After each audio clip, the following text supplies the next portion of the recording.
नमस्कार दोस्तों, स्वागत है आपका हमारे YouTube चैनल में। आज हम लाए हैं यूपी बोर्ड कक्षा 10 हिंदी काव्य खंड के सूरदास के पद। अगर आप इस चैनल पर नए हैं तो कृपया सब्सक्राइब करें। चरण कमल बंदौ हरिराई, जाकी कृपा पंगु गिरि लंघे, अंधे को सब कछु दर्शाई। बहिरौ सुनय गूंग पुनि बोले, रंक चले सिर छत्र धराई। सूरदास स्वामी करुणामय, बार बार बंदौ तिहि पाई। सूरदास जी कहते हैं, मैं श्री कृष्ण के चरण कमलों की वंदना करता हूँ, जिसकी कृपा से लंगड़ा पर्वत को लांघ सकता है, अंधे को सब कुछ दिखाई देने लगता है, बहरा सुनने लगता है और गूंगा फिर से बोलने लगता है। जो याचक है, रंक है, वह राजा बनकर सिर पर छत्र धारण करता है। ऐसे करुणा करने वाले सूरदास के स्वामी, मैं आपके चरणों में बार बार वंदना करता हूँ।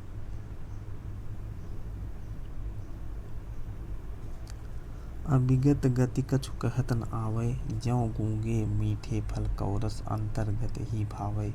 परम स्वाद सबहि सुनिरंतर, अमित तोष उपजावै। मन बानी कौ अगम अगोचर, सो जानै जो पावै। रूप रेख गुण जाति जुगत बिनु, निरालंब कित धावै। सब विधि अगम विचारै, तातै सूर सगुन पद गावै। सूरदास जी कहते हैं कि निराकार ब्रह्म के विषय में कुछ कहते नहीं आता। जैसे गूंगा व्यक्ति मीठे फल को खाकर उसका स्वाद अंतर्मन में अनुभव तो करता है, पर किसी से प्रकट नहीं कर पाता। यद्यपि निराकार ब्रह्म का स्वाद निरंतर असीमित संतोष देने वाला है, फिर भी मन वाणी से न जाना जाने वाला, न दिखाई देने वाला अगोचर निराकार ब्रह्म को जो जानता है वही सुख वही प्राप्त करता है। बिना रूप, बिना आकृति, बिना गुण और बिना जाति और बिना किसी युक्ति के, बिना किसी आधार के मन कहाँ दौड़ेगा, अर्थात निराकार ब्रह्म में स्थिर मन नहीं हो पाएगा। सब प्रकार से अगम और दुष्कर जानकर सूरदास जी श्री कृष्ण के सगुन पद को गाना स्वीकार करते हैं।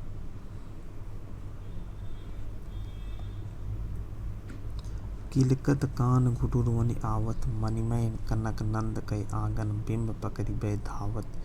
कबहु निरखि हरि आपु झाँको, करिसौ पकरन चाहत। किलकी हसत राजत द्वैदतिया, पुनि पुनि तिहि अवगाहत। कनक भूमि पर कर पग छाया, यह उपमा इक राजत। करि करि प्रतिपति प्रतिमनि वसुधा, कमल बैठकी साजत। बाल दशा सुख निरखि जसोदा, पुनि पुनि नंद बुलावत। अचरा तर लय ढांक सुर के, प्रभु को कौ दूध पियावत। सूरदास जी कहते हैं कि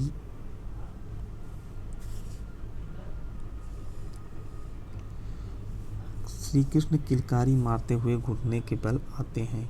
मड़ियों और स्वर्ण से युक्त नंद के आंगन में वह अपनी परछाई को पकड़ने के लिए दौड़ते हैं।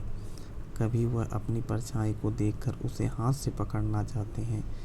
किलकारी मारकर हंसते हुए उनके दो दांत अत्यधिक शोभा देते हैं। वह बार बार सबको अपनी तरफ आकर्षित करते हैं। स्वर्ण भूमि पर उनके हाथ पैर की छाया ऐसी पड़ती है मानो पृथ्वी ने उनके लिए कमल का आसन सजाया हो। उनकी इस बाल दशा को देखकर प्रसन्न होकर यशोदा नंद को बार बार बुलाती हैं और अचरा के नीचे लेकर सुर के प्रभु श्री कृष्ण को दूध पिलाती हैं।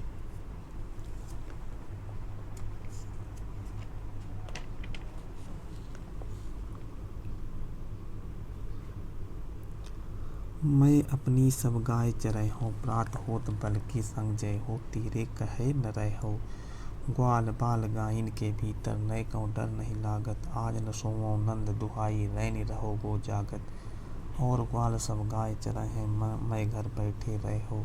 सूर श्याम तुम सोए रहो, अब प्रात जान मैं दय हो। श्री कृष्ण अपनी माता से जिद करते हैं कि मैं अपनी सब गाय चरै हूँ, मैं अपनी सब गाय चराने जाऊंगा। सुबह होते ही बलदाऊ के साथ जाऊंगा चराने और तुम्हारे कहने से नहीं रुकूंगा। ग्वाल बाल गायन के भीतर नय कहूँ डर नहीं लागत। ग्वाल बाल और गायों के भीतर मुझे जरा सा भी डर नहीं लगता। आज मैं रात को नहीं सोऊंगा, नंद की दुहाई देकर कहता हूँ, और पूरी रात जागूंगा और सभी ग्वाल बाल गाय चराने जाएंगे और मैं घर कैसे बैठा रहूं। तो यशोदा जी कहती हैं, सूर श्याम तुम सोए रहो, अब प्रात जन्मोदय हो। यशोदा जी कहती हैं, हे श्याम अब तुम सो जाओ, सुबह उठते ही मैं तुम्हें गाय चराने जाने दूंगी। मया हवन चरय हो गाय, सिगरे ग्वाल घिरावत मोसू, मेरे पाँव पिराय, जौन पत्याहि पूछ बलदाऊ ही, अपनी सौ तिवाय।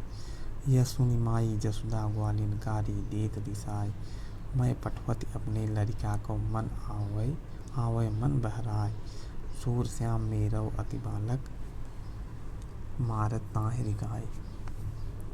श्री कृष्ण अपनी माता से कहते हैं, माया अब मैं गाय चराने नहीं जाऊंगा, क्योंकि सभी ग्वाल मुझसे अपनी गायों को गिरवाते हैं और दौड़ते दौड़ते मेरे पाँव पीड़ा देते हैं, दुख देने लगते हैं। यदि आपको मेरी बात पर भरोसा न हो तो आप बलदाऊ जी से अपनी सौगंध देकर पूछ लीजिए। यह सुनकर यशोदा ग्वालों को क्रोधपूर्वक गाली देती हैं कि मैं अपने लड़के को इसलिए भेजती हूँ कि वह जाए मन बहला लाए, और मेरा छोटा बालक है उससे सब दौड़ा दौड़ा कर परेशान करते हैं। सखरी मुरली लीजे चोरी, जिन गोपाल कीन्हे अपने बस, प्रीति सबन की तोरी। छिन एक घर भीतर निशिवासर धरत, न कबहू छोरी, कबहू कर कबहू अधरन, कबहू कटि कबहू खोसत जोरी। ना जाने कछु मेल मोहिनी, राखे अंग अंग भोरी, सूरदास प्रभु कौ मन सजनी, बांध्यो राग की डोरी। गोपियाँ योजना बनाती हैं, हे सखी हमें श्री कृष्ण की मुरली को चोरी कर लेना चाहिए, जिन्होंने श्री कृष्ण को अपने बस में कर रखा है और हम श्री कृष्ण ने सबके प्रेम को तोड़ दिया है उस मुरली के वश में होकर। एक भी क्षण के लिए, चाहे वो घर में रहे चाहे बाहर रहे, चाहे रात हो या दिन हो, कभी भी वो उसको एक क्षण के लिए रखते नहीं, कभी भी छोड़ते नहीं। कभी वो अपने हाथों में लिए रहते हैं, कभी होठों पे रखते हैं और कभी अपनी कमर में खोसते हैं। ना जाने कौन सा में मोहिनी उसने कर रखा है कि उनका अंग अंग उस मुरली के बांसुरी के बस में हो गया है। सखियाँ कहती हैं कि हे सखी पता नहीं, हे सखी उस मुरली ने श्री कृष्ण को अपने संपूर्ण बस में कर लिया है और पता नहीं किस राग की अनुराग की डोरी में बांध लिया है।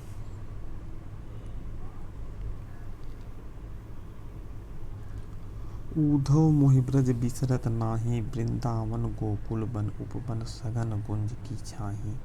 प्रात समय माता जसुमति अरुनंद, देख सुख पावत, माखन रोटी दह्यो सजायो, अति साथ खवावत। गोपी ग्वाल बाल संखेल, सब दिन हसत सिरात, सूरदास धनिधन ब्रजवासी, जिनसो हित जदुतात।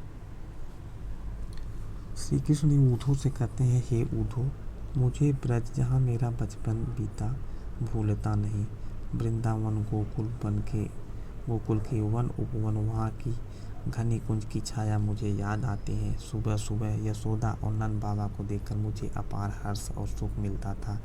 वे मुझे माखन रोटी दही सजाकर अत्यधिक प्रेम से खिलाते थे।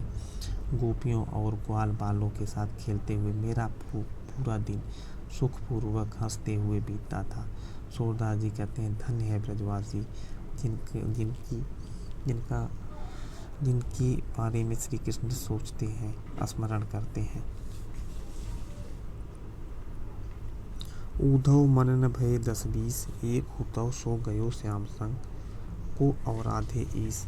इंद्र शिथिल भई केशव बिन, ज्यों देहि बिनु शीस। आशा लाग रहत तनि श्वासा, जीवहि कोटि बरिस। तुम तो सखा श्याम सुंदर के, सकल जोग के ईश। सुर हमारे नंद नंदन बिनु, और नहीं जगदीश। गोपियाँ ऊधव से कहती हैं, हे ऊधव मन एक ही है 10-20 नहीं है। एक ही मन था, वो भी श्री कृष्ण के साथ चला गया। अब किस मन से निर्गुण निराकार ब्रह्म की उपासना करें। श्री कृष्ण के बिना हमारी इंद्रियां शिथिल हो गई हैं, जैसे देह बिना शीश के होती है। हम इसी आशा में हमारे शरीर में सांस आ रही है और हम जी रहे हैं। और करोड़ों वर्ष तक जी सकती हैं कि श्री कृष्ण एक दिन आएंगे और हम लोगों से मिलेंगे। तुम उद्धव जी, तुम तो श्री कृष्ण के सखा हो, संपूर्ण योग के ज्ञाता हो, संपूर्ण योग के जगदीश हो। तुम ही बताओ, क्या श्री कृष्ण के अलावा और कोई ईश्वर हमारा हो सकता है? उद्धव जाऊँ तुम्हें हम जाने, श्याम तुम्हें यहाँ कौन नहीं पठियो, तुम हो बीच भुलाने। ब्रज नारिन सौ जोग कहत हो, बात कहत न लजाने। बड़े लोग न विवेक तुम्हारे, ऐसे भय अवाने। हम सौ कही लई हम सही कई, जिए गुनी लेहु सयाने। कह अबला कह दशा दिगंबर, मस्ट करो भय जाने। साच कही तुम कहो अपनी सौ पूछती, बात निदाने। सूर श्याम जब तुम्हें पठायो, तब न कहूँ मुस्काने। गोपियाँ उद्धव को कहती हैं, उद्धव जाओ, हम लोग तुम्हें जान गए हैं, श्री कृष्ण ने तुम्हें यहाँ नहीं भेजा, तुम कहीं से रास्ता भूलकर यहाँ आ गए हो। ब्रज की नारियों से योग कहते हुए तुम्हें लज्जा नहीं आती? तुम तो बड़े हो, विवेकी हो, फिर भी अज्ञानी सा बात करती हो।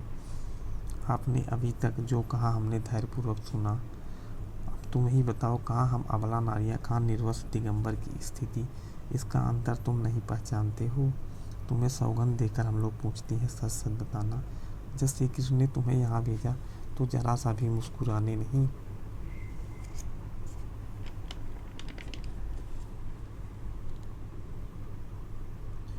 निर्गुण कौन देश कहोवासी, मधुकर कई समुझाए सौदे। बूझती साच न हासी, को है जनक कौन है जननी, कौन नार को दासी। कैसे बरन भेष है कैसो, कि रसमय अभिलाषी। पावोगे पुनकियो आपनो, जौर करोगे गासी। सुनत मौन होय रहो बावरो, सूर सबे मत नासी। गोपियाँ श्री कृष्ण ने कहती हैं कि जिस निर्गुण निराकार ब्रह्मा के बारे में आप बात कर रहे हो, हमें शिक्षा दे रहे हो, वह निराकार निर्गुण ब्रह्म किस देश का वासी है, वह कहाँ रहता है? हम सौगंध देकर पूछती हैं, सत्य बताना। हम लोग कोई हंसी नहीं कर रही है। निराकार ब्रह्म का कौन राजा है, कौन पिता है, कौन माता है, कौन पत्नी है और कौन उसकी दासी है? उसका कैसा वर्ण है, कैसी वेशभूषा है, वह किस रस में विश्वास करता है, किस रस का अभिलाषी है? तुम जैसा हम लोगों के साथ करोगे वैसा ही तुम पाओगे। गोपियों की बात सुनकर उद्धव बावली से मौन हो गए, जैसे उनकी बुद्धि का नाश हो गया हो, वो कुछ कह नहीं पाती। संदेशो देवकी सौ कहियो, हो तो धाय तुहारे सुत की, माया करत ही रहियो। यद्यपि टेव तुम जानत उनकी, तव मोहि कही आवो। प्रात होत मेरे लाल लड़ैते, माखन रोटी भावै। तेल उपटनो अरु तातो जलते, ताहि देख भज जाती। जोई जोई मागा सोई सो देती, क्रम कम करके न्याते। सूर पथिक सुन मोहि रैन दिन, बढ़ियो रहत उर रोज। मेरो अलख लड़तो मोहन होय है कर संकोच। यशोदा जी एक पथिक के माध्यम से देवकी जी को संदेश भेजती हैं और कहती हैं कि हे पथिक, तुम देवकी से मेरा संदेश कहना कि मैं तो तुम्हारे पुत्र की पालन करने वाली माँ हूँ, फिर भी मुझ पर कृपा करती रहें। यद्यपि आप उन श्री कृष्ण की सब आदत जानते हैं, फिर भी मेरा कर्तव्य है बताने का कि सुबह होते ही मेरे लाल श्री कृष्ण को माँ का रोटी खाना बहुत ही अच्छा लगता है, अत्यंत ही अच्छा लगता है। तेल टन और गर्म जल को देखकर वो भागते हैं। वह जो मांगते वह मैं उनको देती थी। मुझे यह सोचकर कष्ट होता है कि मेरा लाडला श्री कृष्ण खाने पीने में बहुत संकोच करता होगा, इसीलिए उसका ध्यान दीजिए, उसका ध्यान देवकी जी